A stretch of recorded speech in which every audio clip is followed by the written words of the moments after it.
Hello and welcome to One Cool Thing, PC Mag's daily show where we show you one cool thing which we are testing out here in the PC Mag Labs. I'm Sasha Siegin, this is Tony Hoffman, and if you are watching us on Facebook live, yes, we are live on Facebook, please ask us questions, make comments. Social Pete over in the corner will call out your questions. If you are watching us later on YouTube, please like and subscribe and consider coming over to Facebook at 10 a.m. on weekdays to participate in the discussion over One Cool Thing, because we do have a cool thing 5 days a week.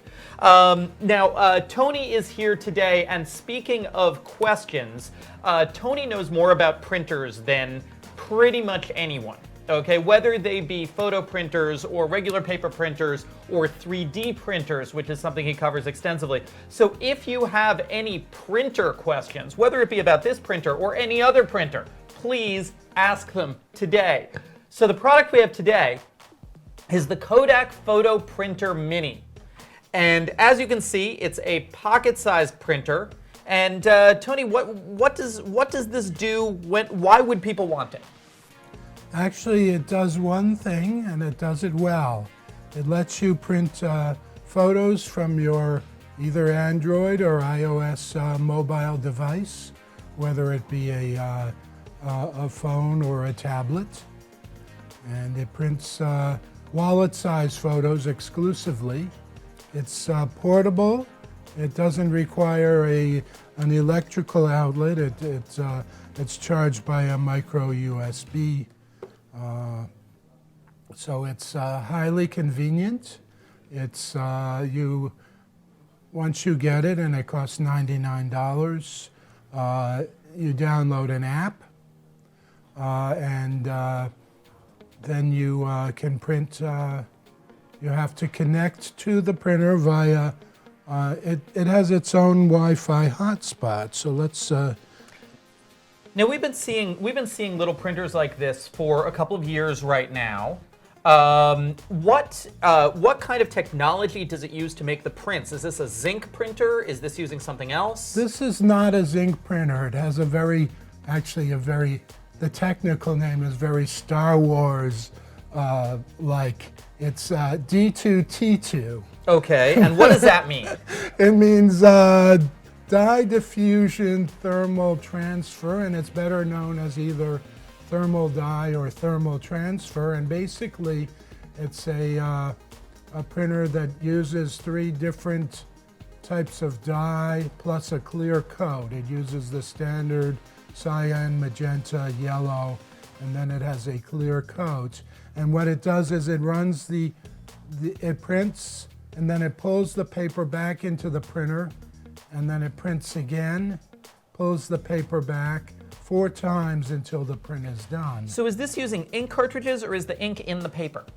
It uses cartridges that combine the ink and the paper. Okay, so how much does it cost per print or per cartridge? 70 cents. Per 70 print. cents per print. This is based on a 50 print package that Kodak sells, the list price of it. It also comes in 20 and 30 print packages, but the cost per print is a bit higher with those. And what's the resolution of these prints? The quality is very good. But you can't talk about it in terms of DPI? Is that not a thing in this kind of technology? Well, that's not really a thing. No. Okay. I will say that this technology is superior in quality to any of the zinc printers that I've seen. Mm-hmm. We've tested several small zinc zero ink printers which use dye crystals that are embedded in the paper. Mm-hmm. And by and large, prints tend to be a bit murky. Yep. The quality of this is much better. It's not quite as good as the editor's choice Canon Selfie CP1200, which is a bit larger. It's a portable printer that can print up to 4x6. And So we're going to print something in a moment, but let's take some questions first. Now, I just want to remind you folks, we can take questions about this, but also about any kind of printer, including 3D printers, which is something that Tony knows a lot about. What do you got? So to clarify, it's just wallet-sized shots. Like you don't have a choice over what size they come out. That is correct. This particular printer prints I believe the dimensions are 2.1 by 3.4 inches, which is a pretty standard, what they call card size, which is basically wallet-size prints. Do you know how many prints it can do on a charge? I do not know that, but it does not. I wasn't particularly impressed with the length. With the battery life? Okay. Yeah, it takes about an hour and a half to fully charge it. Now I feel like the people who I've seen around with these kinds of printers, they mostly have the Fuji ones. The Fuji ones are a little more popular. How does this compare to those? It's smaller. The Fuji Instax, it's smaller, so it's more convenient. The print quality, Jim Fisher has reviewed several of the Fuji Instax printers. The print quality doesn't seem to be quite as good, but for consumers, people who want to go to an event and print out snapshots for their friends, the quality is fine. As I said, it's better than the zinc-oriented printers. I now have the app. Let's show the app over here. And it's the printer should be paired with the app now. So I'm going to my galleries. And now it looks like you can print out photos from your Instagram feed as well, if that's what you're into. That is correct. So yeah, let's do some prints. Okay, let's find a decent one. Okay, this is a rather colorful photo. And now, before you ask why would you want one of these, okay, let me give you some examples. I am reaching into my jacket pocket right now because here in my jacket pocket I have this adorable photo of me with a baby. This is my niece. This is a zinc photo, so the colors are all off.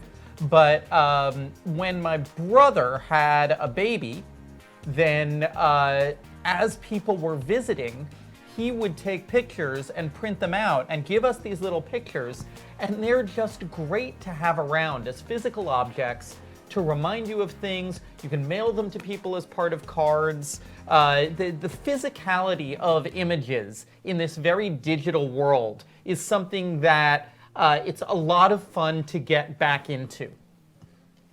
Just as a note, from the app, you can add things like stickers or borders or fun hearts or other things as sort of like gift type things. But I have now loaded and I'm launching the print of this photo. It's oh, here it comes. Oh, but it's going to print 3 times, right? Yes. You can see here it's printing just yellow. All we have is yellow. Now wait, it's going to come back. That was like Kodak yellow even. Yes, and you can follow it also on the app. Wait. It tells what. Now we are yellow and red. Coming back. Here we go again.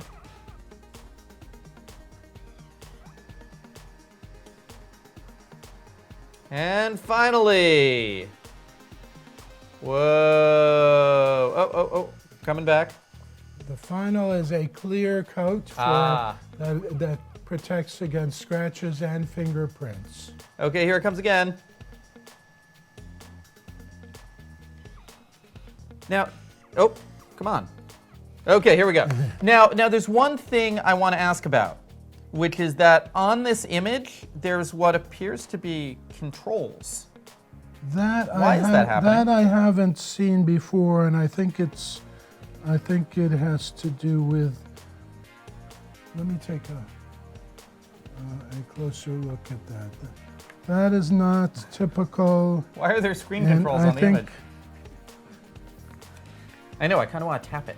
Yes. Technology is not that high tech yet. Yes, actually, Okay, we're going to print another one anyway. yes. The screen controls are actually on the We're part of the image. part of the image. Yeah, let's print an image yes. that doesn't have screen controls. But you can see how good the colors are here, and we're going to do another image right now.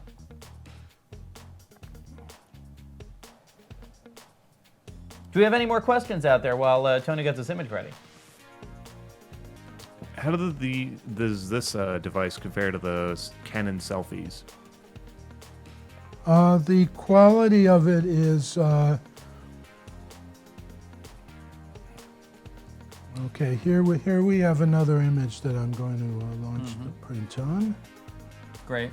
The quality is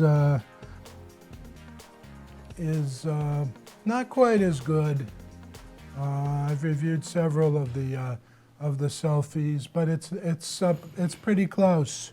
It's better than what you would get with a thermal dye. I mean, with a zinc type printer. The selfies are more versatile. They tend to have a lot more connectivity options, like SD cards, and in some cases USB cards. They can connect to a computer, and you can print up to 4x6 photos, which this one is incapable of doing. So this has a micro USB port, but it will not act as a regular printer for a computer? That is correct. Okay, okay. This is just for printing from your handheld devices. Okay, we had our red and yellow. Here comes the final color. And now it's going to do the clear coat. Let's take another question while it's still printing. Does it work while it's charging? Can you print while it's plugged in? I believe it can. Here we go. And here we have our second print. As you can tell, it doesn't have any screen controls on it, Yes. which is a good thing. And what's funny is that this tab at the end of the print should pop off. There we go. Yes. They And do. yeah, these are They nice do little have. prints. Yes, they do have a version of the paper with a sticky backing. Oh, okay. So you Also. can stickers. Yeah, some Yeah. people love stickers. Absolutely. Yes. So okay, so great. So this is $99. It's 70 cents a print. So now we do recommend the Canon Selfie, but the Canon Selfie is noticeably larger, right? That is correct. Yeah. So in terms of these little pocket printers, is this the best one available? This is the best one available that we've reviewed. As you mentioned, the Fuji, they do have better quality, but they're larger and they're not something you would necessarily want to lug around quite as easily as this. So this got 3.5 stars. But that does mean we recommend it. Yes. Let's take one more question. I think you clarified this earlier, but how does the printer pair with your mobile? Is it Bluetooth? Actually, it's over a Wi-Fi connection, and the printer has its own Wi-Fi hotspot, so it'll appear on your list of Wi-Fi networks Yeah. when you go into your settings. And that's to allow faster data transfer than you would be able to with Bluetooth, especially with larger files. So great. So the Kodak Photo Printer Mini, it prints mini photos. It's $99, 70 cents for each print. We recommend it, although if you are willing to go a little larger, the Canon Selfie is considerably more versatile. Thank you all for watching. This has been One Cool Thing. If you're watching us on YouTube, please like and subscribe. If you are watching us on Facebook, please come back at 10 a.m. tomorrow morning Eastern Time, and we'll have another cool thing for you.